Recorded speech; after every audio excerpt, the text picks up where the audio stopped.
Shalom, everybody, and welcome to the Yishai Fleisher Show, broadcasting live from Judea to the world. You're a part of it wherever you are. And shalom and welcome to Malkah Fleisher. It's been Malkah, a billion years since I've been on the show. you have not been for a while, and it's great to have you back on the show. In the meantime, you did it, Malkah. You made All Pesach. kinds of stuff happened since the last time I was on the show. Well, you made Pesach happen. I made Pesach. That's like a whole thing by itself, right?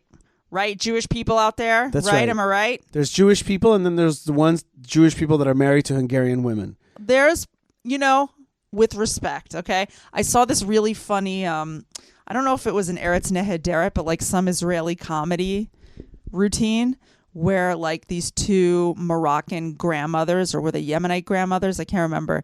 Were like kind of like competing in their bragging rights, like who cleaned for Pesach more. And then the one was like, I unscrewed all the like pieces of my trees, which is this like shade thing that's built into the windows of a lot of Israeli houses. She's like, unscrewed them and I wiped them each down and I screwed them back in and I put them back in, right? And this one is like, I undid the pipes and I poured boiling water and I like... So I do not think that Hungarian women have a monopoly. I think I was very chill, in fact. You were... I only had a few minor freakouts. Right. I only called the rabbi a couple of times. Right.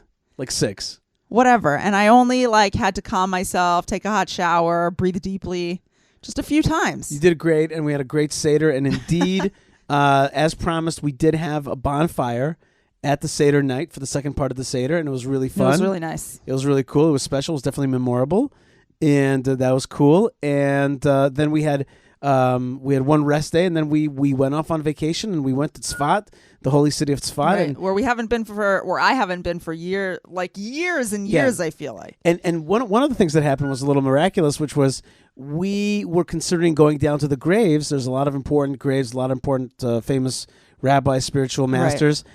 And there's a machloket, right? There's a question. There's a question, a controversy whether one should visit tombs, because it is generally accepted that you do not visit tombs in the month of Nisan. You don't go to graveyards. That's right. But there's a difference in Jewish law between a regular old graveyard and like the burial place of what's called a tzaddik, like a really righteous person, right. Like a Jewish hero, basically.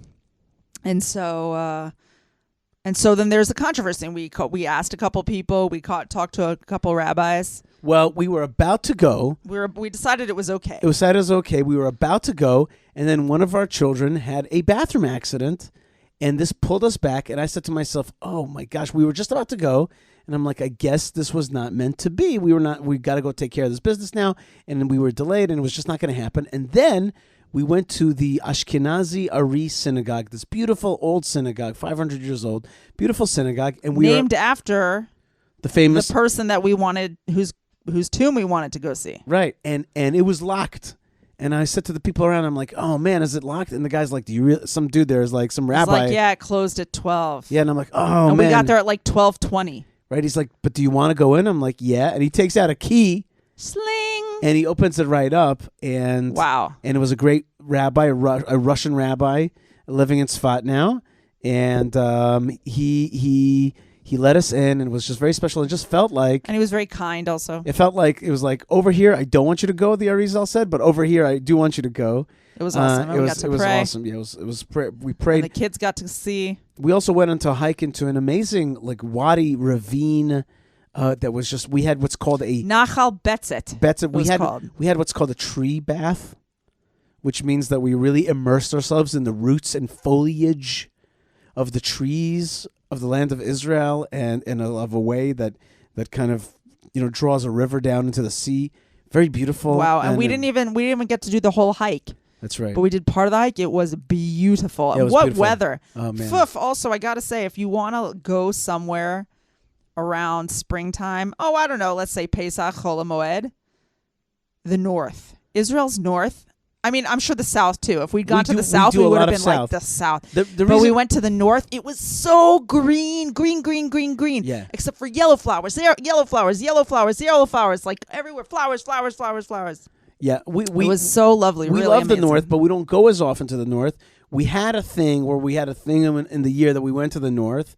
And now that thing stopped happening. We had a Rosh Hashanah thing. And that thing is not happening as much because of just just all kinds Life. of life changes, and we went and we on Pesach we've usually been in these hotels that I'm like you and I right, do you're the speaker in residence. right, and you're the hostess with the mostess, and what happened is that this year in Pesach that didn't happen. Right, because last year didn't happen, and there was Corona, and we didn't even have any guests at all at our Seder, except for, of course, Eliyahu and Avi, Elijah the prophet. Right. And this year we did have a guest. We got to be with your mom, which was a very stark contrast from the year before, when everybody's mom was like the person that they wanted to be around the least, right? Because everyone was so afraid of getting their parents sick or their grandparents sick. So it was a real joy to be all vaccinated up, right, and hanging out together. That's right. And then on the 7th day of Pesach, we went back to our old stomping grounds. Yeah, I'm still alive, so I don't really haunt. Yeah, our as of now. Stomping grounds, anyway. Yeah. Which is the Mount of Olives in Yes. Ras Elamud. That was a lot of fun. A lot of fun. And very special, very holy. Going up to the Choshen building, looking down at the Temple Mount from the Mount of Olives and praying there. Oh yeah. Yeah. That'll do it. That's and the so one. yeah, that's the one. That's the one. That's where you're supposed to go. That is, and we have to give an incredible thanks to our friends the Wanders who invited us. That's right.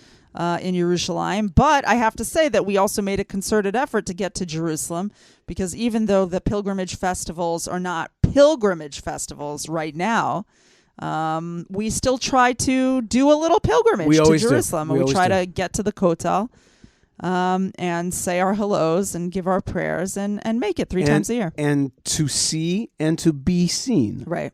Which is an important part of it, which is also to be seen. You know what else, Malkah? I do want to send a special shout out. Oh, yeah?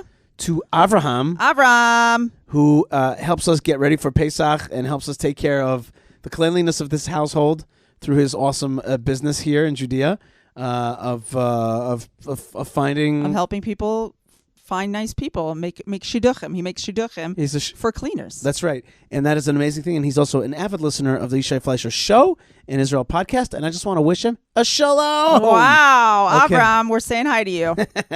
Shout out. I promised you a shout out. Here it is. Shout out. There's a lot of things to say about, given the fact that our government is in the midst of trying to be formed yet again. We have really, when we say... So special. You know, they call us the Jewish the democratic. Yeah, it's like we can't get enough of this democracy. We're really Jewish and really democratic, okay? Yeah. And that's pretty funky. And then... Hashtag election reform. Yeah.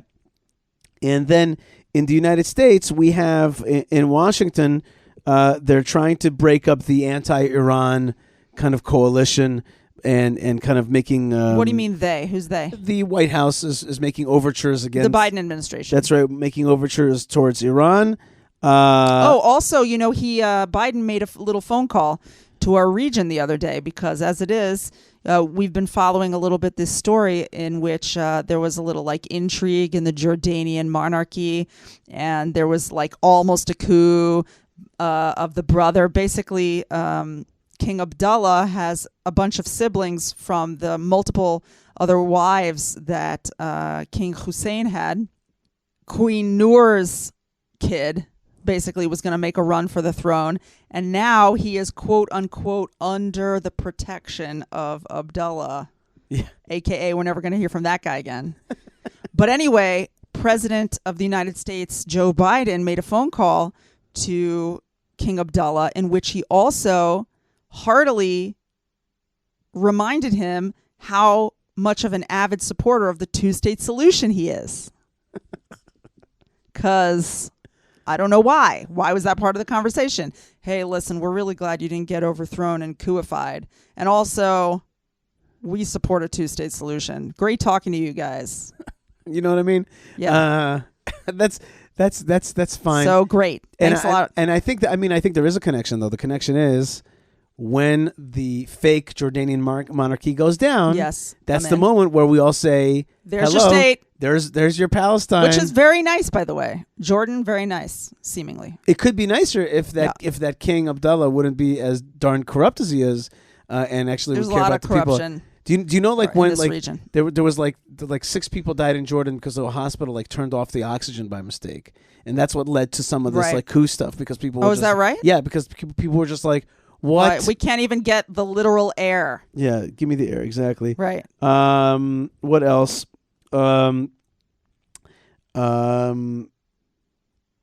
Yeah, I'm just looking at this tweet by Gadi Taub. Who's Gadi Taub? Gadi Taub is an Israeli intellectual and a historian and a columnist, and he's a popular Twitterer and a popular podcaster.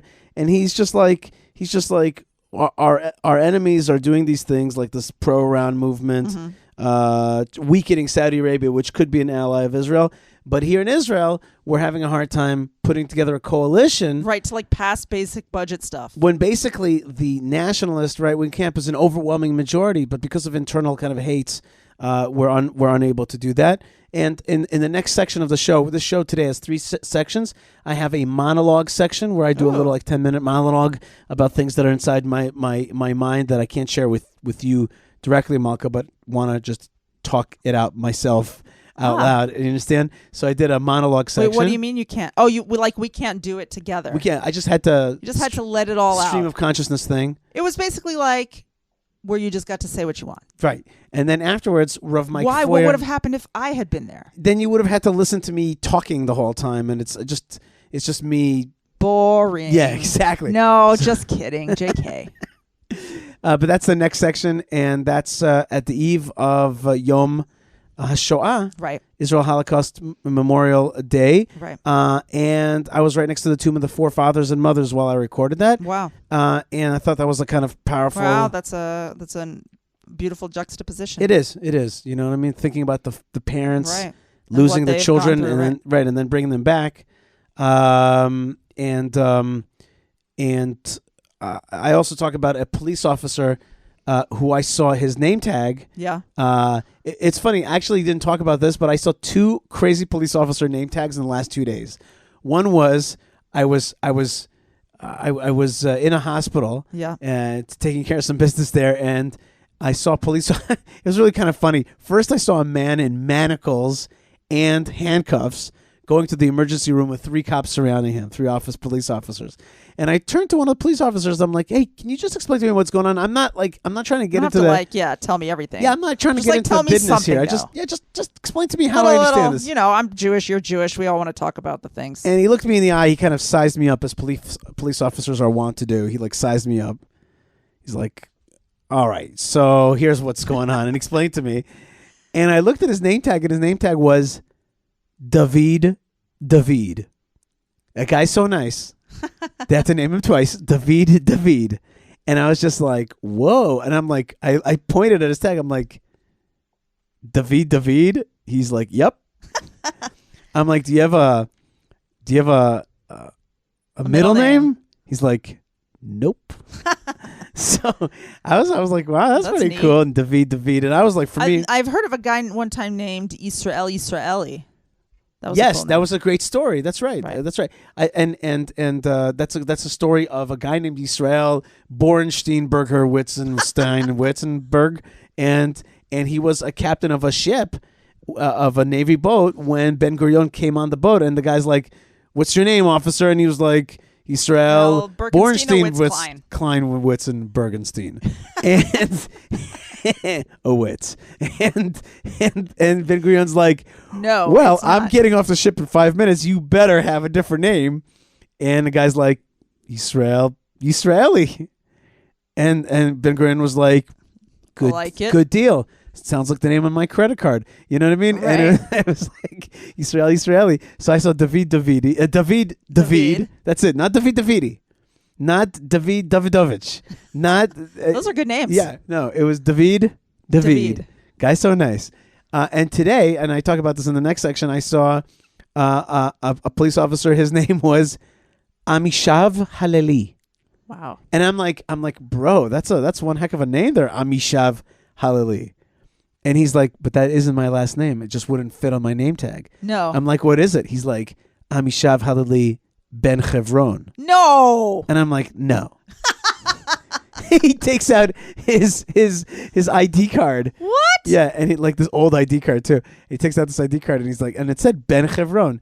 Wait, and then, his whole name is Halali Ben Chevron? Amishav.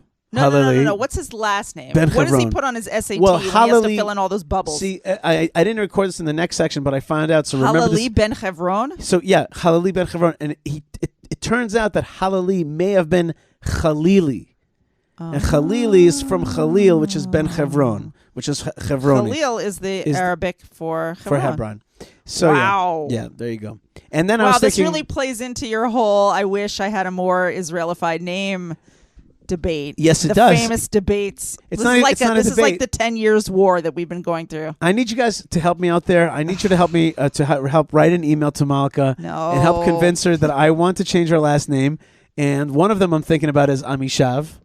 That's right, Yishai Amishav. That's right. What do you guys think? Can you deal with it? Can you lose? I can't. I don't want to be less of a Zionist than anyone else, okay? Malkah Yisraeli. Let's go for Yishai Israeli. Malkah and Yishai Israeli, okay? It just seems, I don't mean to make fun of anyone or anyone's name or the Hebraization, which I think is very, very cool.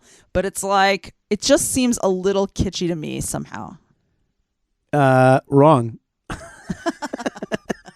Plus, our children have identities. What does that even mean? What does that even mean? What does that mean? What does it mean? Do you want me to Google psychology for you, like basic human psychology? No, you don't need to Google psychology. Should I pull up a YouTube video about people's identities? No. I know what identity is, okay? I'm just saying it's a last name. Yes. And you can change it, and it'll be fun. It'll be really fun. It's fun. It'll be fun. It's like having changing a shirt. It's like your name. Yeah. Anyway, I'm excited about it. And how many pairs of shoes do you have? My name is not Marcos at the end, so I don't know why you're asking that. But I would like everybody to please write an email to yishaifleisher.com and Yishai at thelandofisrael.com to tell me what you think about a potential last name. Or if you think that it's a bad idea. Not change the... Right, and like Holocaust Remembrance Day is probably not the best day to change your last name, that kind of thing. Or what do you think about that? I want to hear about that. In any case, but I want to really send a big blessing, a shout out, maybe a little too modern and flippant, but I really want to send out a huge blessing to all of the Holocaust survivors. That's right. Who are out there and. They still remain. There's still Holocaust survivors out there, and I want to send a special blessing for happiness and good health to my grandmother, a Holocaust survivor. My grandfather preceded her to the next world, and she should not get there anytime soon, B'ezrat Hashem. And we owe so much, I think, in strength to those strong Jews who went through what they went through. Oftentimes on Holocaust Memorial Day, we remember what they did to us, right? Mm-hmm. Like what the Nazis, Imach Shemam V'Zichram, the most disgusting examples of humankind to walk the earth. And there are people who even admire such disgusting criminals out there today. And we like to talk about the things that happened to us and what they did to us. But for me, what speaks so much more, or maybe what I draw from it because I need it, I don't know, is the incredible strength that the Jewish people had in surviving and in overcoming and in making their lives again. To me, this is a source of strength on, I would say, a regular basis. I think to myself about what these people who had no intention of being heroic in life, right? They were just like people who wanted to live their lives and do their jobs and be Europeans, right? For a large part. And the heroes that they became just by being tough and being strong and just by continuing to take one step after the other and continuing to breathe and not letting go. So we really should stop and think about what we're made of, because we come from these people. I try to talk to our kids a lot about what we come from and the kind of people that we stem from so that they can draw strength and inspiration from that. And I personally draw a lot of strength and inspiration from those people in my family who are survivors, and even from those people who didn't survive. I carry them with me. The first time, Yishai, that I went to the Kotel, I was 15 years old, and I came on a teen tour. This was before Birthright. And I wasn't so religious at that time because I wasn't raised in a very religious family. I was raised in a very Jewish family, but not in we weren't keeping Torah and mitzvot, right? And I got to the Kotel, and it was Friday afternoon before sundown. And the tour guide kind of released everybody one at a time to make their way down the stairs to the Kotel. Now it's the whole thing is kind of one big construction site. I wonder if it has the same impact on people. I'm sure it still does. It sure does. But at the time, there was no construction. It was a very open view and everything. And we went down, and I'd never been to Israel. This was my first trip to Israel, and I'd certainly never been to Jerusalem. I got to the Kotel, and I completely lost it. I started crying, and I couldn't stop. And the truth is, it was not because I sensed the powerful feelings of the King of the universe and the Shekhinah who resides in the wall and who takes the prayers of the Jewish people up. It was because I thought to myself, after everything that we've been through and the dreams that our people have had, and I thought to myself, the thoughts that my personal ancestors must have thought as they were being led to their deaths, marching toward the gas chambers, with no hope in sight. What kind of thought would they have had? What kind of hope would they have had? That somebody would survive, that somebody would come back to Jerusalem. And here I was, that I had made it for them, that I had achieved their goal. And that to me was I couldn't get control of my emotions. I thought to myself, someone's nose, someone's eyes, someone's voice, somebody's hair color from the near past of the people who were murdered all the way back 2,000 years, of people who had dreamed, who dared for a second to have even a little prayer that maybe they should have a descendant one day who would come back to Jerusalem. And here I was, and I did that. And I even thinking about it today, now my eyes moisten just thinking about it. And I felt such a closing of a circle that I couldn't describe that feeling. Mm-hmm. And you know how people write this little petek and they put it in the wall, this little little note Sure. on a gum wrapper. I wrote 2 A4 pages, right? And tried That's to awesome. cram it. I don't know. That's awesome. Anyway, but the point is that the Shekhinah must have been strong that day because my prayers were answered, and I personally have returned to the land of Israel. Amen. And now here I live, Baruch Hashem, and we have 3 kids, and they're living the dream. That's right. Tfu, tfu, tfu. They're living the dream, and I really hope that the life that we live gives nachat to all those holy souls who Amen. didn't have the chance. One way that we can defeat the Holocaust is by eating, Malkah, and by eating with joy. And maybe Ashkenazi and European Jewry were wiped out, but the taste of European Jewry is still with us. And that's one of our sponsors of the show, which is Prohibition Pickle. And backed by popular demand, they have schmancy European-inspired salami. Okay, Schmancy. That is almost the greatest thing I could think about eating. Schmancy European-style salami. I look at the pictures. They have it here with scotch. I myself don't drink scotch, but Malkah, I want to thank you for hooking me up with some kosher Pesach vodka. Yes. Okay? You're welcome. And all those people who look down at vodka drinkers and just... Who would look down at a vodka They drinker? do, because of their sipping and they twist, and they what do they do? What is this motion They that I'm swirl? doing? Swirling, schmurling, the stuff that they do, the whiskey and the bourbon and the good folks and the scotch drinkers. God bless God you bless guys. you. I don't look down at you too much. And instead, I You know don't look down at them. Why would you look down at them at all? because of the superiority of No, vodka drinkers. what is no, this? just joking. It's all shtuyot b'mitzvah v'niot. It's just a joke. Which shtuyot, by the way, this is the most important Hebrew phrase. Shtuyot b'mitzvah v'niot, which means silliness in tomato juice. But it's like a rhyme. It's a rhyme. But in any case, Prohibition Pickle, they make great stuff. Check them out on... See, I really want, before on Purim, we went to your brother's house, and they had this cherry jam, but it's like a jam for meat. You're supposed to put Yeah. it. Like I just got. That's I'm a Ukrainian, salivating. Russian-Ukrainian thing. I had some salivation. Yeah. Anyway, I really want to. Now that Pesach is over, what I really want to do is grab a box of Cheerios and like just swoosh it around the house. Do you ever get that feeling? No. Now that you can have chametz again, you're like, wee! You just want to like throw it in the corners. You don't get that? That's what the kids do in my car.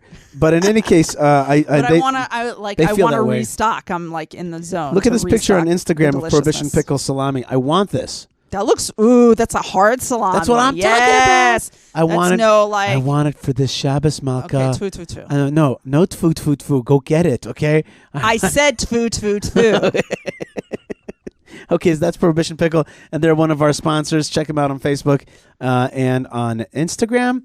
And I also want to promote today the good folks at Hebron Fund. The Hebron Fund, the Hebron Jewish community, keeps strong, keeps it rocking, keeps it real.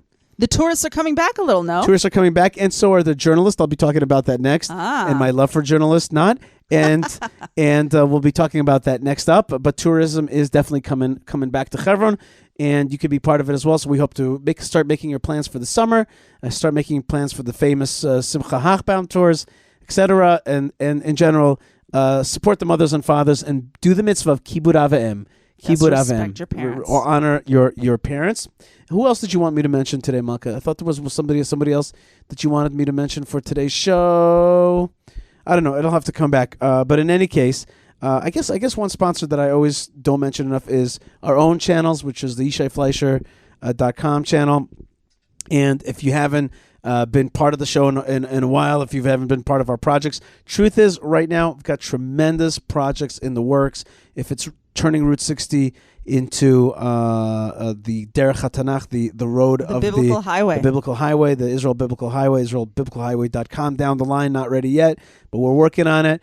And also on writing stuff, which is very important for the Jewish people. So check out YishaiFleisher.com. Right. Help we support. so appreciate our many supporters who are out there. You make such a huge difference, and it's also so moving to us to be part of your lives. We really thank you. And please, if you're not, go and make sure you're being our friends on Facebook, on Twitter, That's right. on Instagram. Yes. Is that all the places? YouTube. And also, right? If you're really uptight, you can go to LinkedIn as well. In fact, I probably should learn LinkedIn a little bit better. But in any case, out there? We are LinkedIn, ladies and gentlemen. We are Sign LinkedIn. up also. Yishai puts out what is frankly a stellar, but yet compact, but yet informative newsletter every week. That's right. Filled with nice pictures and cool stuff and all kinds of interesting news about stuff we're up to and stuff you'd like to see. That's right. And that's it. Israel is incredible. And you know what? I wouldn't want to be anywhere else on Yom HaShoah. That's right. On Israel, on Holocaust Memorial Day. I wouldn't want to be anywhere but here in the state of Israel, in the land of Israel. And just like you said, live in that dream for them, and we really it's our honor to strap that on our backs and to pull it forward. Very good. More great stuff is on the way right now. Coming up next is a 10-minute monologue with me getting angry and antsy. Ooh, Yishai angry. Yeah, who wouldn't want to listen to that? I do that when I'm by myself. I let it out. You know what I mean? Yeah, that's why I decided to do it more, because I kind of let out a little bit more Why? You can't get angry around me? I find that hard to believe. I just when I'm by myself, I just say the nasty. You know what I mean? That's cool. I put it out there. All right, I respect that. And then Mike Feuer, Rav Mike Feuer, Rav Mike joins me in the last half. I'm trying to keep the show a little bit tighter for everybody. A little bit tighter. I'm shooting for up to an hour and a half and trying to keep it a little bit tighter. It's very succinct. Yeah, something like that. And love to hear from you folks. And thanks again to the folks that make the show happen. Yocheved, Moshe Herman, Tabitha, Ben Bresky, Lou, and other friends of the show. Thank you so much for helping produce the show. And stay part of it wherever you are, and part of the Land of Israel Network, where we have more great shows, including Josh Hastings' Israel Uncensored, and a lot of other great shows here. So lots of love and lots of blessings from the Land of Blessings. Stay tuned, and here we go. Malkah Fleisher, Shabbat Shalom. Thanks you very much. Shabbat Shalom. And may the memory of the 6 million be blessed, be strong, and may their strength flow through our veins. Amen. And their neshamas. May we do some justice for them. That's right. And if they yelled out, may that yell become the voice of a reborn child here in the land of Israel. Wow. Amen. God bless you, folks. We'll be back with more, so stay tuned, and shalom.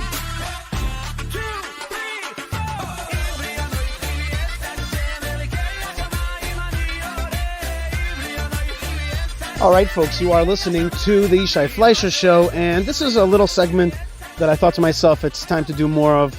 I got excited about it like 2 weeks ago when I did a little monologue. So I thought to myself, I need to give you kind of my thoughts from my heart without anybody else and just walking around the land of Israel and give you just stuff from the heart to your heart.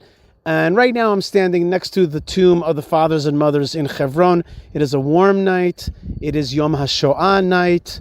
And I already feel that bubbling, like the tears of the memory of all the dark stuff that Am Yisrael went through. And I'm standing here next to the fathers and mothers of the Jewish people, and I see all kinds of people walking in and out and praying here. It's already, the sun has set. There's still a tad of light in the sky, but it's already a nighttime here. And just a few little points that I wanted to make to you. The first is that like about a half an hour ago, maybe an hour ago, I spent a little bit of time with a Dutch journalist. And journalists are folks that I sometimes, even though my job is a spokesman here at Hebron, I sometimes have a hard time with journalists. And the reason I have a hard time with them is because, well, they basically never tell the story that you want to tell. And a lot of times they're very lazy and they don't want to do deep work. And they don't want to show the beautiful things. They just want to show dark things. And they speak to a very limited audience of whatever paper they're writing for. In this case, a Dutch paper, which is a small country with a small paper. And at the same time, they demand of you, time to work for them and help them craft a story, which in the end will come out against you anyway. And therefore, I really don't like to spend too much time with journalists today, especially in light of the fact that today we have social media and we have so many ways to get out ourselves and tell our story ourselves and show our video and show our stuff. And so I've become less enamored with press, and especially European press, because a lot of times, they're here to tell an agendized story. And at some point, I was walking around with her a little bit, and I saw that one of the Chabad rabbis here in Hebron, he's also a magician, like an amateur magician, but he's really good. And I saw him doing magic tricks for the Arabs.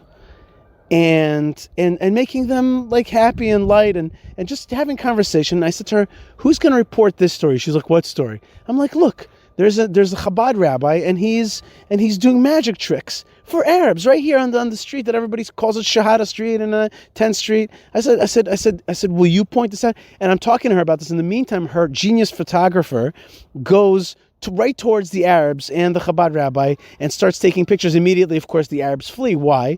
Because I said this to her. I go, "Your genius photographer, he doesn't even know how to use a telephoto lens. He doesn't understand that these Arabs don't want to be photographed, and it's dangerous for them to show that they're friendly with the Jews because they have to put on the angry face and the anti-face for the Palestinian Authority or else."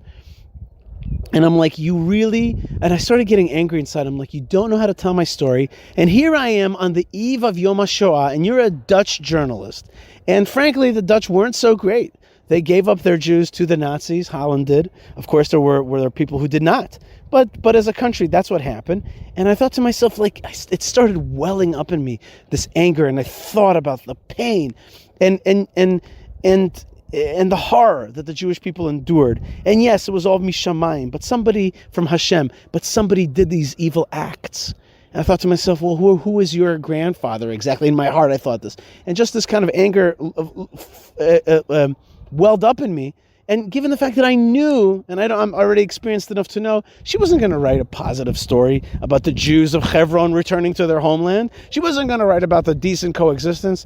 She was there to besmirch us and really to continue the propaganda war against us. And that's a pain that I felt here this evening, and an anger that kind of welled up when thinking about Yom HaShoah and all that. At the same time, I'm standing next to the tomb of the fathers and mothers, and the beauty of the fact that we're back is just so amazing. So I went to, before you go into the tomb of the ancestors, tombs of the mothers and fathers, if you have a pistol, you have to hand it in. I went to hand in my pistol to the police station here. There's a little police station, a little like hut, that you give in, little kind of room that you give in, you check your iron, so to speak. And the police, they wear their names on their shirts. They have like name tags. And the guy's name was, the police officer's name was Amishav Halili, which means, my nation has returned, praise him. And I'm like, whoa, man, that is quite a name, Amishav Halili. My nation has returned, praise God. And he goes to me, well, that's not my full name. My full name wouldn't fit here. It's actually Amishav Halili ben Chevron. His last name is Ben Chevron, son of Hebron. I'm like, no way. He takes out his identity. This is a police officer. He takes out his identification and shows me that indeed his last name was Ben Chevron, and he proceeded to tell me this tale. And this was actually the second time today that some older person was like, I am a son of survivors here in Hebron. Another person showed me that his best friend got married here in 1967, right after liberation of Hebron. And just people showing me old pictures and showing me the incredible history, the tenacity of the Jewish people to return to this place. This man's last name is Ben Chevron, son of Hebron. He's a police officer today in Hebron. Amishav. My nation has returned. Hallelujah. Praise God. Ben Chevron, son of Chevron. Just so much beauty in that. And that was exactly the opposite of the Yom HaShoah anger that I felt towards this Dutch journalist. I felt this incredible, through the name. The name said it all. The name said the story of the Jewish people. Lastly, last part of my monologue, I just want to say something about Israeli politics. Right now, there's a huge discourse in Israel about who will form the next government. And I do know, a lot of the ins and outs, and I could talk about it, but the answer is I won't. I won't talk about it. And the reason I won't talk about it right now, I reserve the right to talk about it on different shows, but I don't want to talk about it right now. The reason I don't want to talk about it is because I just think that I refuse, at least my protest this week, I refuse to be in the reality TV of other people who are constantly on the front pages in the last 2 years, unable to form governments or forming governments that fall apart. We've had 4 elections, and I am just like, you know what? I don't need to watch this melodrama. I don't need to watch this show. Now, if you guys ever watch like Netflix and stuff, you know that they've become masters, the TV folks, at keeping you locked into the screen. But for political and sophisticated folks, there's another way to be caught and to watch Netflix, in this case, the newspapers and the channels and the politicians. It's this fame machine that is called politics. And it's like, we're hanging on every one of their words. Will they sit in the government? Will they not? What does he think? What does he think? And it's like, wait a minute. I have what to do in my life. I have my goal, my personal goal of being part of the great return of the Jewish people to the land of Israel and bringing God's presence to Zion, to help God's presence come to Zion. I hope that's your goal as well. That's important, and there's important things to do.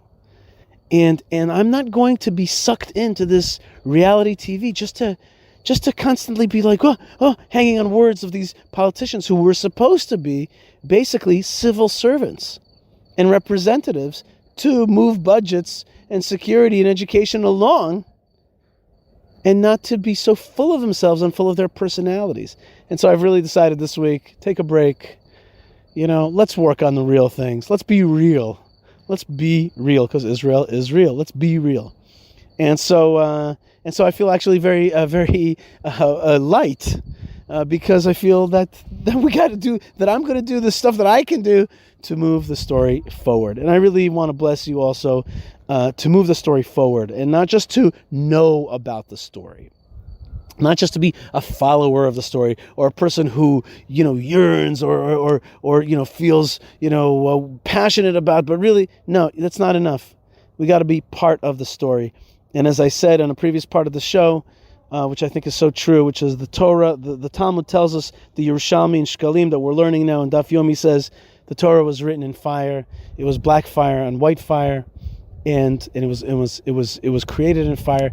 And we have to be, and this is my addition, we have to be passionate like fire to be part of this great time.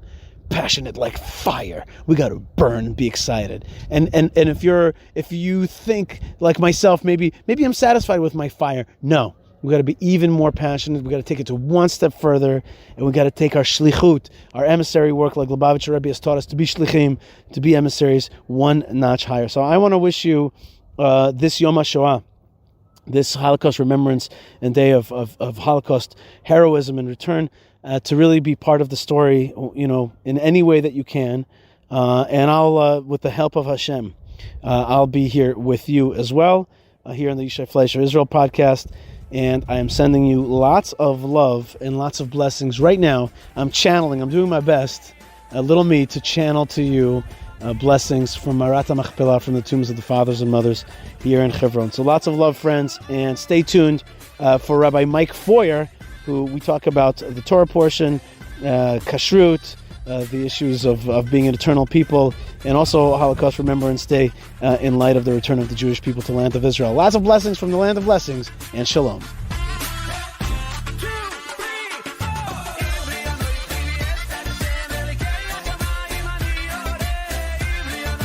Shalom, everybody, and welcome to the Yishai Fleisher Show, broadcasting live from Judea to the world. You're a part of it, wherever you are.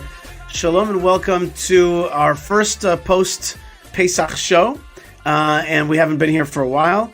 And already it looks like Lou Weiss is with us. And Lou says, Yishai and Rav Mike looking and sounding great. God bless you, Lou. It's a blessing to have friends all over the world. And I was thinking about Lou and his wonderful family when I was up in Tzfat during the Pesach vacation. Instead of going down to Hebron like the rest of my colleagues, I kind of went up to Tzfat to find what my friend Ari Abramowitz calls an alternative holiness, like different flavors of holiness. And it was really, really special. It was, I don't know, Rav Mike, I don't know what to say to, like, just being in those synagogues, the Abuav Synagogue, the Aries Synagogue, looking up at Mount Meron as the sun sets behind it to the west, right behind this mountain range that's kind of standing north-south, and the sun gets behind it, and being in this place where I think modern Zionism, that started about 500 years ago, really starts.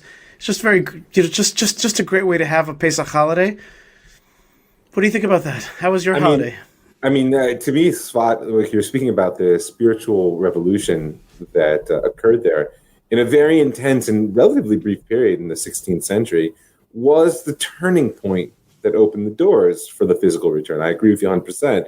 Yeah. And in that sense, it's very fit to Pesach, because that was a historical spiritual turning point.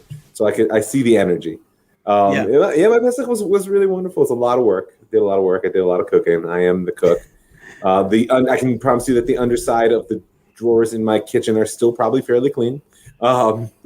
Has everything been de-Pesached fully in your house? Oh, I don't hesitate on that one. It takes me a couple hours, Motzei Chag, but I just do it all. And did you? My attitude: there's no tomorrow. It's only now. Did you eat the customary? One of the customary ways of having chametz very quickly after the Passover holiday, either the mufleta, Moroccan Jewish way of doing it, which is a kind of a pancake type thing, and where you celebrate Mimuna, which is from the word Emuna, which is really a holiday that the first redemption was in Egypt, and the last redemption of the seventh day of Passover is for us, for our time. And similarly, the Chabad custom of doing a Sudat Mashiach, a meal for Messiah on the seventh day of Pesach, and then going right into the post-Pesach thing with doing Havdalah, with doing separation between holy and the regular days on beer, and going right into Where would you get the beer from? They put it in their freezer, and they sell their freezer, and they start de-thawing it Motzei Chag, and that's the way they do it. Yeah. Okay. Oh, yeah. They go in Chabad's mind. And I think the halacha also reflects this. You're actually not supposed to eat matzah at the end of Passover. It's like medicine for its time, and that's it. And so they're like, the minute Pesach is over, you got to have some chametz.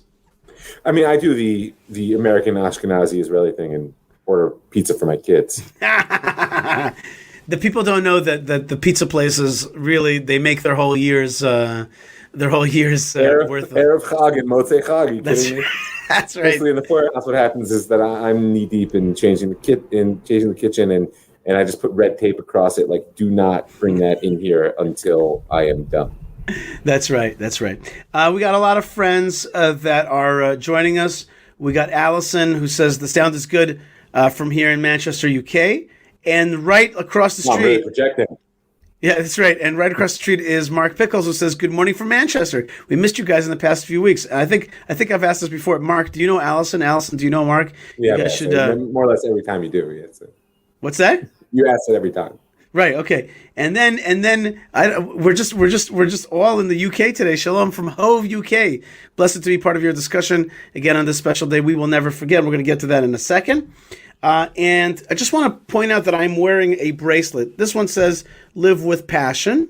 And the reason I'm wearing a bracelet today is because during the Sfirat HaOmer, the 50-day count from the day after the first day of Passover, from basically the evening after the first day of Passover, we count 50 days until Shavuot, until the holiday of weeks, or Pentecost. We call it Shavuot. And so during this time, in order to remember that we're counting a different time, I wear like a bracelet that keeps me kind of in mind. Now, this is also, it's just an easy way to like know that you're in the Sfirat HaOmer. And this is the period of also what's called Chagei HaLeom, the national holidays. Or Tkufat HaChutzot HaLevanot. Tkufat what? Tkufat Chutzot HaLevanot. That's right, it's called at school. Right, the white shirts period. The white shirts period, which sounds a little scary, but what it really means is that we wear white for the various holidays, because there's many means that you have to keep your kids' white shirts clean constantly, because you're going to be sending them to school every other day in a white shirt. That's right. But today is not a white shirt day. Today is the day right before the first salvo of these national holidays, and that is Yom HaShoah, Israel Holocaust Memorial Day. I'm just taking out my newspaper here, which is Israel Hayom, and you can see that the very top of the Israel Hayom is actually not the politics, which is on the bottom fold, but rather the top fold, which is all about Holocaust Memorial Day, and the paper is filled with all kinds of incredible stories. It's got the whole middle section is all about that. The reason I'm actually talking about this paper is because we had the editor, Boaz Bismuth of Israel Hayom, visit us in Hebron just the day before yesterday. And really, one of the things I said to him was, I said, "I love your paper. I read it almost every day. The one thing," he goes, "But?" I go, "Yeah, but." I said to him, "There's no but. But, and. Right. I said to him, "I really love your paper," which is totally true. I was not kissing up. I was telling the truth. I said, "You know what I'm tired of? I'm tired of seeing the same faces on the front page. I'm tired of being in the reality TV, the reality program of politicians. I'd like to see other things. You yourself told us how many other things you guys write about. I'd like to see some other images on the front page, just to show that there's other things in this country other than the political issues, which are this daily reality TV." Right? And he goes to me, he looked me straight in the eyes, which is the kind of guy he is, and he goes, "I like it. I like what you're saying. I don't know if it's a coincidence or not, but 2 days later, the very top fold." I think not. Right. And then the politics is much smaller here on the bottom, which I think is really great, because really Holocaust Memorial Day is bigger than whatever politics of the day there is. The politics can wait for tomorrow, but for a second, there's Holocaust Memorial Day. And here's a figure for you, Rabbi Mike. About 14,000 Holocaust survivors passed away this year in Israel, from last Yom HaShoah to this Yom HaShoah. Wow. Yeah, that's what it said here. And it was just and really the articles every year, and this year even more, are all about the fact that the people who went through the Holocaust, that's a generation that is now passing away, luckily alive and with their family around them, but it's passing away. So I wanted to really throw out to you, the Holocaust. I listened to your show, The Jewish Story, and I heard the horrific story of Munich massacre. and the 1972 Munich Olympic massacre with the 11 athletes that were murdered there, and then the kind of German cover-up behind it. But the real part of that story, which is how haunting it was, that it brought back the memory of the Holocaust. So I'm throwing it out to you, Rav Mike. Tell me a little bit about Israel Holocaust Memorial Day and how we're thinking about the Holocaust today. So with so many pieces here, I think that it's important to clarify something from the beginning. Is that call it Holocaust Memorial Day is a misnomer. It's Yom Zikaron L'Shoah U'Gvura. Like as you look back, if you hold that headline back up, you'll see Zikaron U'Gvura, right? That it's memory, but it's also about might, right? That there's this piece, there's this piece in the Israeli attempt to grapple with the narrative interpretation of what happened that front loads resistance. It used to be only like physical resistance. Focus was on the Warsaw Ghetto Uprising, which is why this date was chosen, and very noble, but let's say statistically less significant incidents of physical resistance. There's been a shift in Israeli culture toward an understanding that such gvura of resistance can take different forms. This, sort of loyalty to Torah and the Jewish people is its own form of resistance. But I only mention it because we are at the inflection point of a very important process of shifting from being witnesses to actively crafting memory, right? Meaning, like when I grew up, as I'm sure was true with you, every Holocaust program, Memorial Day, centered around a survivor giving their testimony and us bearing witness to it. That was it. Like, I don't really have anything to say. I don't have any interpretations. Maybe I'll ask some questions, but the idea of deriving lessons or trying to understand was not really present. That's become more present as the reality fades, and it becomes even more important. Now, on one hand, there's a tremendous loss. And in the loss, first of all, just the human loss, but also the loss of the living witness. This, on the other hand, there's a very important opportunity we're being given, which is that in the same way we just came through Pesach, and we've been processing the slavery in Egypt for 3,000 plus years. It's central to everything we do. Every night, every Friday night that you make Kiddush, every time that you say the grace after meals, right? We're processing that experience and transforming it from suffering and trauma into a source of positive identity, right? To do that to the Holocaust is our next task, and it's a big one. And it's going to take many years. It's going to take real spiritual leadership, but it can't really be done while people who actually witnessed it are still in the world. Not that I'm rushing them. Please, God, no, don't misunderstand me. But you hear what I'm saying? Like, what do I really have to say about memory and interpretation and understanding when I'm speaking to my great aunt who went through both doors of Auschwitz? Like, I had nothing to say. Be silent and listen. But that time is passing. And it begs the question of what we and that's why I mentioned the Gvura, for various reasons that I speak about actually in a number of episodes on the show. The Israeli society needed to cleave to this narrative of Gvura and therefore, by the way, label everyone else as sheep to the slaughter, which was not a very positive thing. If you're interested, you can go back to the episode on the Eichmann trial, which it was a turning point in Israeli society's beginning to actually discuss the Holocaust. And it's shifted. I mean, I'm teaching on this afternoon, so I have a bunch of documents in front of me. But just imagine here from a 1988 Israeli newspaper. It's a Holocaust survivor writes, "There's no more important political and educational task for the leaders of Israel than to side with life, dedicate themselves to the future, and not deal constantly with the symbols, ceremonies, and lessons of the Holocaust. They must eradicate the domination of this historical memory over our life." You hear that? Forget it, he says. Let it go. Now, I think that's an illusion and a mistake, but what he's pointing out is that if you don't digest your history, you will choke on it. Mm-hmm. Right. We have a few different Holocaust Memorial Days in the Jewish calendar. In the classic Jewish calendar, Pesach is one of them. Right? Pesach is like you mentioned before. It's like, it's not just redemption. It's also like there was a mini Holocaust. There was a Holocaust going on. Yeah. 210 years of slavery, pretty serious. Right. And then there's also, Purim. Purim is the Holocaust in potential. And so much has been said about the linkage between the 10 people that were hanged. People are hanged, right? Not hung. Yeah. Hanged in Nuremberg. Yeah, pictures are hung. People are hanged. That's right. The connection between the Nuremberg and the 10 sons of Haman. Like there's definitely spiritual connections there, but now it's like the Holocaust kind of happened, and it's in our collective memories. I've got a whole bunch of Holocaust books here in my house. I look at them a lot of times, and I read them, and sometimes my kids and my wife will be like, why are you reading this stuff? Like, why do you want to? And I sometimes feel like I want to wrap myself in the horror.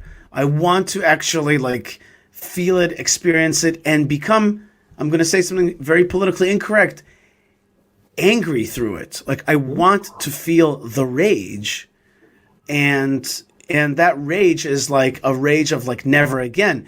On the other hand, just yesterday I heard Rabbi Shmuel Eliyahu, and he was actually addressing Israeli Arabs and Palestinian Arabs, and he was saying to them, I want you to know the truth. The truth is that God expelled us from this land, and now God is bringing us back. It's his decision, and you can't stop it, and nobody can stop it.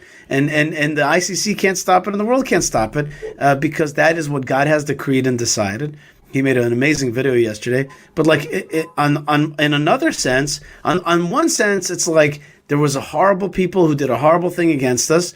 We should never allow that to happen again, if it's Munich massacre or if it's the EU funding of today's land grab and anti-Israel narrative that is being funded to the tune of 100 million euros a year, chiefly by Germany. Okay? So it's like, I am still damn angry, and it's important to embrace that anger and not to have that somebody take away my right to be angry, which I think is a very big part of Holocaust memory. And on the other hand, also realizing that Hashem has done it, and he's also brought us home. And to this, I add one thing that I want you to comment on, which is, when I showed this newspaper of Yisrael Hayom, you know what else I thought to myself? I'm reading about the Holocaust in the state of Israel, in the Hebrew newspaper. And the memory of the Holocaust is written in this beautiful paper by a very lovely, in a very lovely writing. And the front page, as I'm showing it for the people who are watching, is of the grandchildren, yes. and of the rebirth and continued life, the flourishing of life that has come through the survivors. So, when we speak about historical, not just interpretation, but real processing, it's a phrase I maybe have shared with you before, historical mastication, which is like a awkward sounding phrase. But, mastication means chewing up and swallowing. I mean, how do we digest that which history has given us? Mm-hmm. But one of the ways in which we do that is by building the future that we feel the past asks of us. Right? And so that's why, on one hand, the sort of anger. Right. One of the things we feel that the past asks of us is basic message: when somebody says they're gonna kill you all, believe them, right? And if you have to lean a little bit toward the edgy, I'm angry side, you know what? Not the worst thing in history. The Iranians say we're gonna build a nuclear bomb and drop it on you, and everyone says, nah, they don't really mean it. We say, no, I kind of believe them. And even if I'm not sure, I'd rather be wrong. So that's one side. The other side is building a flourishing society, which embodies everything which the Nazis attempted to destroy. Right? They were an anti-humanity. Aside from the fact that they were anti-Am Yisrael, and it's clear we need to build a society in which Torah can flourish in its most sort of most life-giving sense. But they were anti-humanity, and so we need to build a society in which humanity can flourish. And that's, by the way, one of our challenges today is we're not really sure our wisdom of how to build a society of Torah and how to build a society in which the broadest swaths of humanity can flourish. We're not really sure how to do that because our Torah narrative is a very particular communal narrative. And the human narrative right now, in many ways, cuts across that grain. You can take your pick in terms of aspects of identity and aspects of power. And, we've spoken about many of it. And that's okay. That will work itself out. But the key is we need a deep commitment, not just to learn about the past, but to build the future that we believe the past asks of us. praxis. It needs to be embodied in action. What was the word you used? Praxis? Praxis. Can you remind me the meaning of that word and remind Yes, me, in fact, maybe I mean, listeners? like I said, that knowledge comes through an engagement and an invention and a reinvention of self, which is when I learn something and I embody it. I become someone new who re-engages what I learned, and that itself pushes me to become something else, right? Praxis is where knowledge and action come together. Mm-hmm. That's why we speak about, you can be orthodox, which means that there's a set of beliefs which are sort of you're committed to and are beyond critical analysis, but you can also be orthoprax, which is an unwavering commitment to certain practices which are formed by knowledge, but themselves also change your knowledge, right? You can learn all you want about tefillin, but there's things you can't learn until you put them on in a public airport. You understand what I'm saying? That's a moment of praxis. That's right. You become a very different person because it's second only basically to dropping your pants in public in terms of feeling exposed. Well, it depends which airport, of course. If you're in the New York, New Jersey airports, then nobody even thinks twice. Right, it's like, whatever. What section, right? But if you're... No. In New York, New Jersey, you could put it on anywhere. If you're in other airports, then it becomes a little bit weird. If you're in LA, that's fine. I was in Brussels once. Right, that kind of airport right there. The kind that people are like scared of that kind of thing. That's a totally different thing. You're absolutely right. It's absolutely a Jewish must is to put on tefillin in a uncomfortable airport. That's and it's a great demonstration of praxis because it's an action which connects you to knowledge that makes you a different person who understands what you already knew in a different way, which will drive you to different actions. Very good. Okay, that's great. There's a few comments here. First, Selwyn says, Shalom from Johannesburg, South Africa. Hello, Selwyn. Selwyn, God bless you. Thank you so much. And Lou says, being a son of Holocaust survivors who passed away many years ago, it's sad for me to see that there are less than 180,000 survivors left in Israel. The word sad, I understand what you mean. You mean to say like it's sorrowful to see them go. On the other hand, yesterday I was at the day before yesterday I was at the tomb of the mothers and fathers and the ancestors in Hebron, and this lady, this 70-year-old lady, something like 70-year-old, was walking around. I can immediately see that she would belong to one of the Jewish sects that probably lived in either in Bnei Brak, but I guess correctly just from some cultural cues that she's from Masharim. And I saw that she was surrounded by grandchildren, girls. It was like an all-girls trip to the Marat Machpelah. And I went to talk to her. She had striking blue eyes. And I chatted with her. She said that her and her brothers and sisters only were like 3, but then there's like 100 grandkids already. And I turned to Noam Arnon, who's now Dr. Noam Arnon. He got his doctorate now in the study of Marat Machpelah. And I said to him, politics doesn't matter. Like, this is what matters. There's like these grandchildren that are here today at Marat Machpelah. That's the real thing. And so what I'm trying to say is, the survivors are going, but they're leaving behind next generations. Like Hashem has given us the miracle of rebirth. And so a survivor that is passing away now, let's put it this way, he or she's a lot luckier than those who didn't get a chance to see this. But I actually believe inside my heart that there's transmigration of souls. I like to imagine, that picture of the woman who's clutching her like 10-year-old and you see that, I think it was in Ukraine, you see that she's just about to get shot, and with one bullet, both of them are going to lose their lives, which they did. But I'd like to imagine that the minute that bullet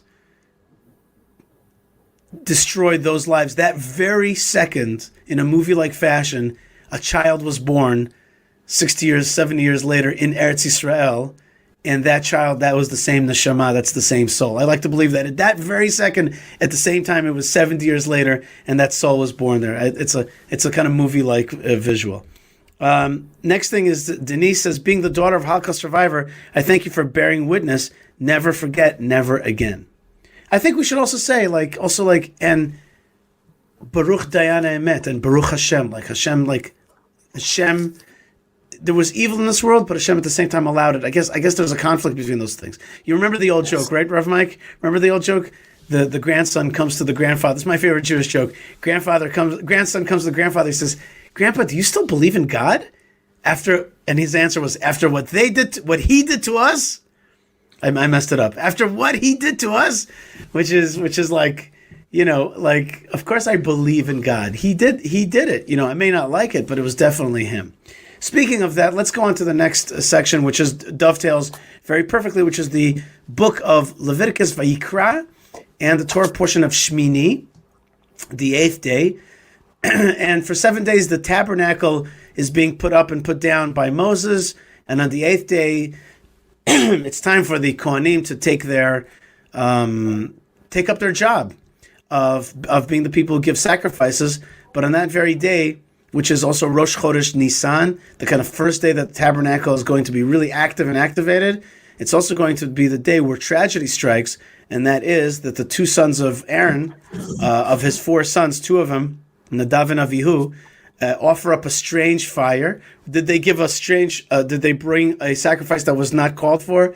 Did they have a schnapps beforehand? There's rabbinic commentary that says that they had some l'chaim beforehand, or actually were they quite holy, and that is why they were taken. But they get basically zapped, where a fire enters their nostrils and kind of burns them out from the inside, and they're the 2 sons of Aaron that get killed on this day.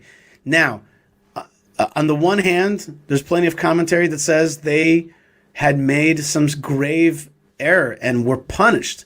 But on the other hand, Rashi right there says that Moses says to Aaron, I knew that one of us was going to be sanctified through death for this tabernacle. I didn't know that it was going to be them. It turns out that they're holier than you and I. And indeed, there are books. There's a book written that I once saw in a shul, I never saw it again, a whole thick book about the high elevated status of Nadav and Avihu in the Kabbalah.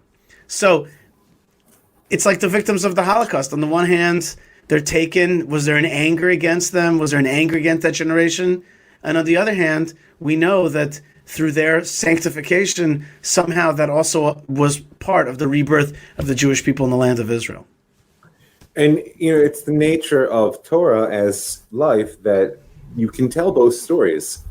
And the fact that they can't both be true is just a silly attitude. You know what I mean? Like that's why the Midrash, we say, they in Makashmi Midrash on Midrash. We don't say, oh, well, the Midrash said this, so it couldn't possibly say that. No, it's an understanding that the death of Aaron's sons has more than one message. And in the same way that the murder of 6 million has more than one message, right? And depending on who you are and what the moment is and what the future you're looking to build may be, the story which you tell when you look to the past will change.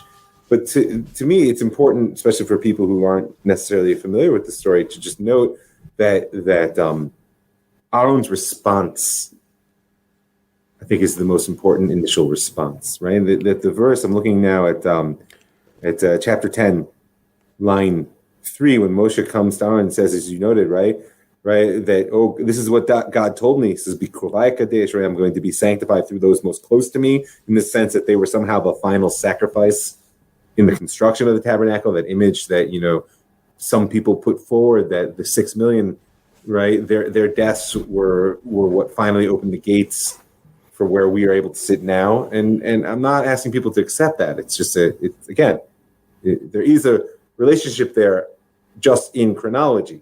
Causality, correlation, I leave that to your interpretation. But then Aaron's response is the Aaron. He was silent.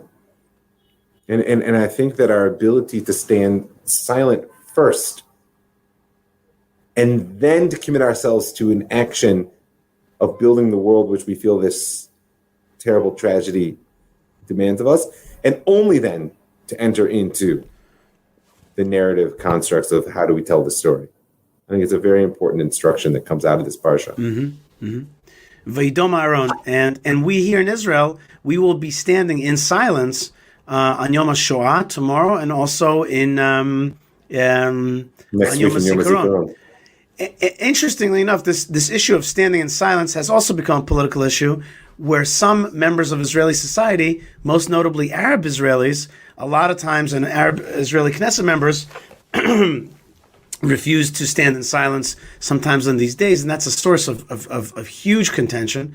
And yesterday, at the swearing-in ceremony of the Knesset members, some Arab Knesset members refused to do the regular swearing-in ceremony and added, and we will also work to end apartheid and occupation. They threw that into the end of their oath. And therefore they were actually not, their oath was not accepted, and therefore they do not yet have the privileges of Knesset members until they say that. That's very interesting.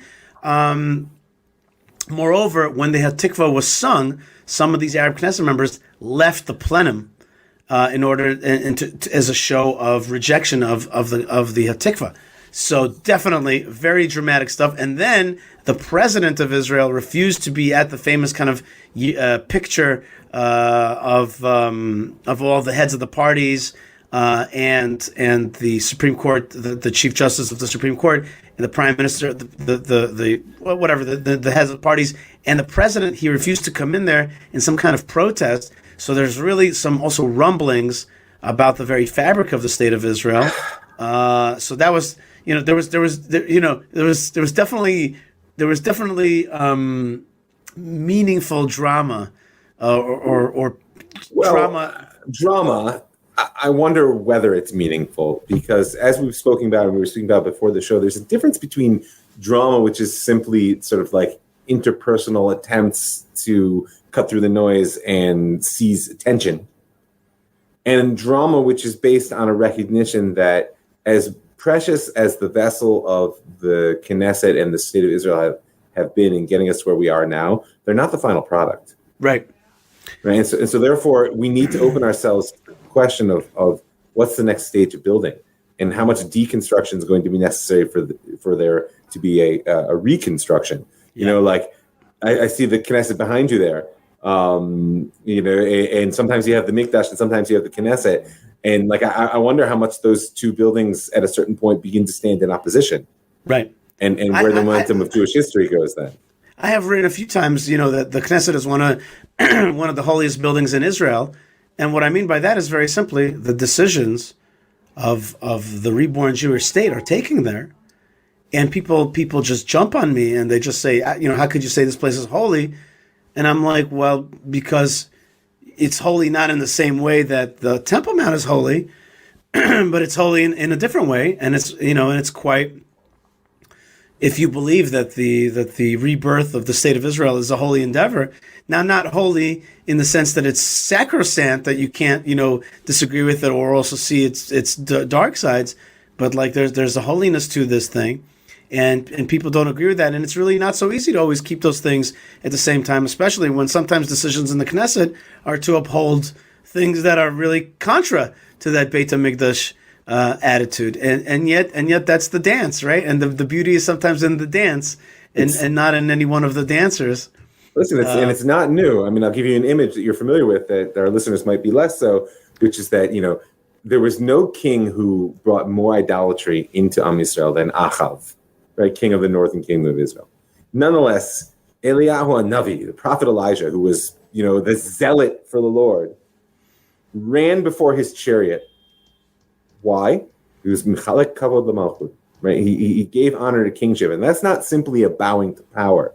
It's a recognition that there is a sacred nature of self-rule for Am Yisrael. It's a critical vessel for our mission, and even when that vessel is insufficient, inadequate, corrupt, Achav, the worst. Even then, right? And it's both a sacred intrinsic sanctity, but it's also a recognition that if you destroy that vessel, you got nothing. Right. Right. Great point, and a great image, and a powerful image. One that could be also, I think, painted. Very powerful image, I think, right there. Well, if you read our book. That's right. You'll see it. That's right. That's your and Dave Mason's book, Key of Rain. I want people to check that out. We love that book here, the Fleisher household. And your next book after that, which is the one before. First one is Lamp of Darkness. Lamp of Darkness. We have a title for book 3. I'm not going to reveal it right now. Ooh, exciting. So exciting to put that out. You know what, Rav Mike, this leads me nicely into the last part of that I wanted to discuss today just for a few minutes. and that is the end of the Torah portion of Shmini, which is actually about the laws of which animals are allowed to be eaten and which are not. Yep. Which in many ways brings the whole temple type stuff, which we don't really live with daily. Laws of there's very complex laws of the temple. We don't actively. I know a lot of people who know them cold, but we don't actively live with those laws right now. Because we don't have the building, yes. Because we don't have the building, and we don't have that time yet. Although we may be in that era, in that period. But the laws of kashrut, which are which animals can you eat, to the level. Here, I'm just going to show this picture in my nice little Rashi book, which is, here's the picture, which is which hooves are split hooves and which are not. And says God, I want you to eat only animals that have split hooves and chew their cud. And here's me at Mount Sinai. Say what? Wait, when you say split hooves, that's what's gonna, and then God says back to me, he says, yeah, Yishai, split hooves, chew the cud. That's the animals. Since I created animals, I know what you need to eat and what you don't need to eat. And by the way, fins and scales good? Without no good. Eel, not good because it doesn't have fins and scales. Swordfish? Fins and scales. Ooh, you can't eat the swordfish. Well, right, exactly. Right. Pig has split hooves, but does not chew its cud. Okay, and I, to me, I always tell my kids, like every other Shabbos, I say to them, every other Shabbat, I say to my kids, you can always analyze the Torah from the perspective of achieving a certain goal, which is eternity. And the cool thing about the Jewish people is that the word eternity is the same word as the word for victory, which is netzach or nitzachon. Okay, it's actually also interestingly, it's also the word for melody or conducting music. Okay, conduct. Yeah, right. So what does that mean? It means that the ultimate victory for the Jewish people is their ultimate survival, and their survival is dependent on the secrets of how to keep the Torah, which gets you through generation and generation, gets you through the Roman period to the Spanish period, to the Mamluk period, to the all the various periods that we've gone through. And here comes the Torah portion, and it's going to give you in exact detail which kind of animal to eat, which kind of fish to eat, and for birds, here's the list. Here's the list, and I don't want you to eat this kind, and I want you to eat this family bird, and no hawks and no eagles, but of course. The chicken. Hodu Lashem Kitov. That's right. Hodu Lashem. Well, Hodu is one of the tricky ones. The turkey. The turkey. By the way, I know that the state of Israel chose the kind of the hoopie as its national bird. I think that was a mistake. It could have been the dove, but it also could have been the rooster. I was just at a zoo recently. Roosters are beautiful. They're beautiful colored. It's just they have a bad rep, but they are awesome. And the Gemara compares the Jewish people to a rooster in that he crows in the darkness before the dawn. So too the Jewish people call for Mashiach to come even before he has arrived in this dark world. So let's talk a little bit about kashrus and how that ties into eternity. And also that's again how we survive through the Holocaust to be reborn, because we're tied into these great laws, Hashem's laws of keeping the Jewish people an eternal people. I mean, what comes up for me first is that kashrut is one of the elements of halakha, of Jewish law, in which consciousness and precision of action come into really, like in your word, right, like coordinated, and that like netzach. Right? What do I mean? Is that, listen, sometimes people forget when you live in the state of Israel, and it's relatively easy to keep kashrut. Relative, I mean, it's not as simple as people would like to believe. But if you're out there in the world or you've lived elsewhere, you understand that eating can be the most animal action. You just whatever works, or what I want, I pursue my desires. What kashrut demands is a precision of awareness and deliberate decision making and creation of systems that embody values in behavior. And that is the key to eternity. I can tell you, in my spiritual counseling and especially in the coaching side of what I do, I'm constantly pushing people: clarify your values, formulate specific goals, and then develop the behaviors that will allow you to embody your values in actions, and that will take you where you want to go. And here says God. It's very simple. You may not understand the ultimate value of kashrut. Kashrut is like one of the classic chokim. Except the values God says you're going to follow my instruction on what to eat. But then, okay, no, I can take specific actions. It defines where I go, who I eat with, how I travel, etc., etc., etc. Right? And it demands a precision of behavior in an area which can so easily just lead to sort of an almost animal side or just an ignorance. And so it's, I think, a very powerful demonstration. The other thing I would add, and then I'll stop, is you noted the connection between the temple and kashrut, which is very powerful in the sense it's part of transforming the table around which your home is built into an altar parallel to that which around the temple itself is built. That's right. It's a place of sacred service. I just want to tell you that Dr. Noam Arnon in Hebron, he says that Herod took, to build the Tomb of the Patriarchs and Matriarchs, he took two architectural elements. One was from Hellenistic mausoleums, but the other one was from the tabernacle. And that's why it looks like a kind of tabernacle tent around the top. And so, on the one hand, honoring the dead, but on the other hand, the service of God in life. And Agnes writes from Indonesia. She says, "Shalom from Indonesia," says Agnes. And then she writes, here's this question. She writes, "Jews cannot eat pork pig?" That's like a defining no. Right. So the answer is, Agnes, the answer is no. Jews do not, Jews who follow God's law, the Torah law, which is, in this case, by the way, a lot of Jews, do not eat pork, and certainly the Torah says to us, do not eat pork. Let me put it to you this way: if you just didn't know this, both myself and Rav Mike Feuer and people like us certainly do not eat pork. And if we did in our lives, that was a sin that we tried to atone for in previous iterations. In fact, my parents, who were really not observant, the one thing that they kept away was always pork. That kind of meat. And it's considered something that is defiling. It's considered something that hurts your spiritual essence. And basically, the famous phrase is, "You are what you eat."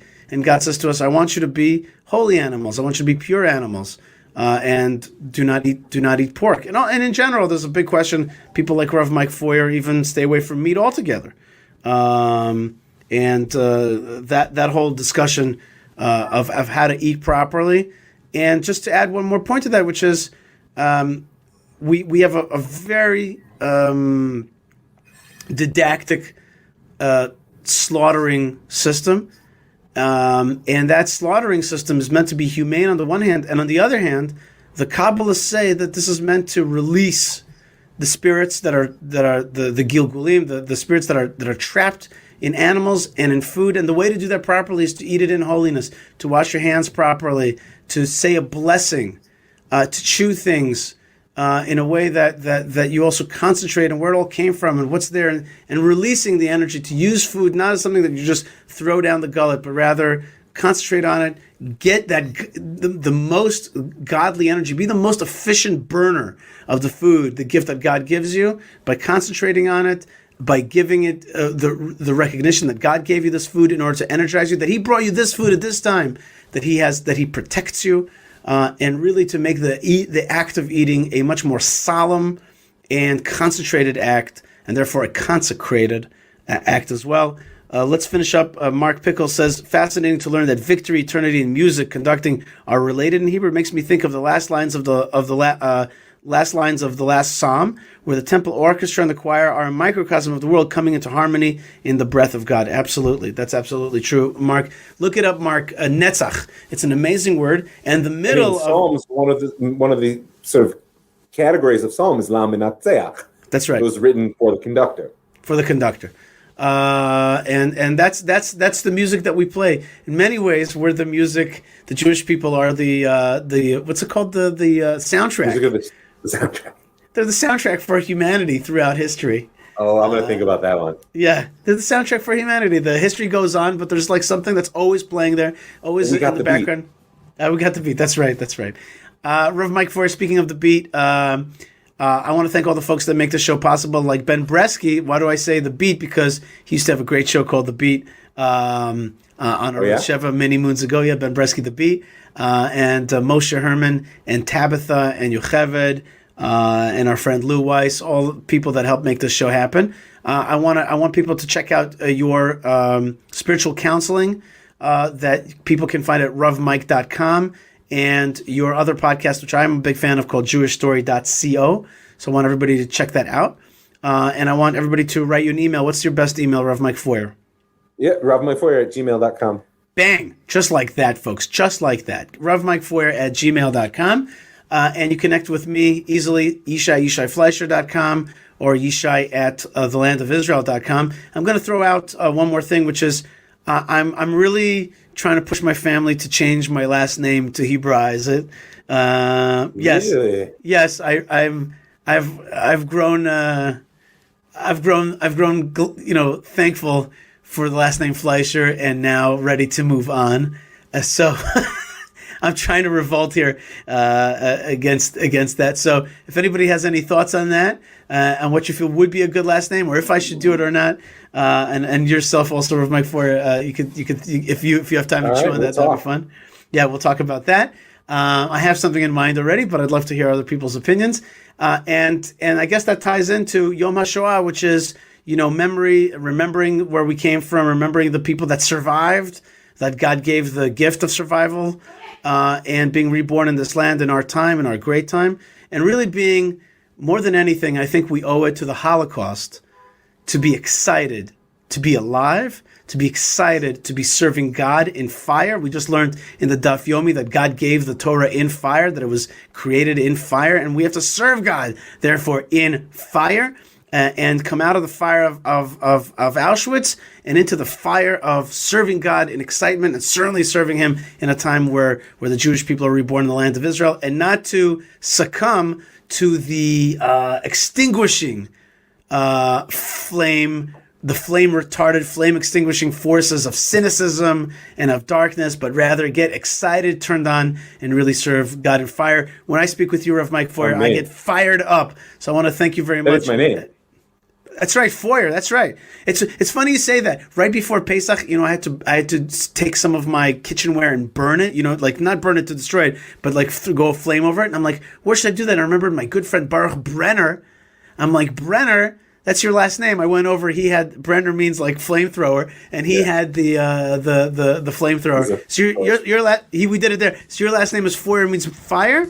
He's fire in German, yeah. Bang. There you go. There you go. So therefore, that's the Netzach, that's the fire, and I want to thank you, Rav Mike Feuer, for joining me, and wish you a Shabbat Shalom and a proud and deep remembrance on Yom HaZikaron V'Gvura. Amen. To yourself as well. God bless you, folks, wherever you are. Rav Mike Feuer, thank you so much for joining us. Thank you, folks, wherever you are. Lots of love and lots of blessings from the land of blessings. Again, write me an email, yishai@yishaifleisher.com, and we'll see you soon with more great stuff right here on these channels. Shalom.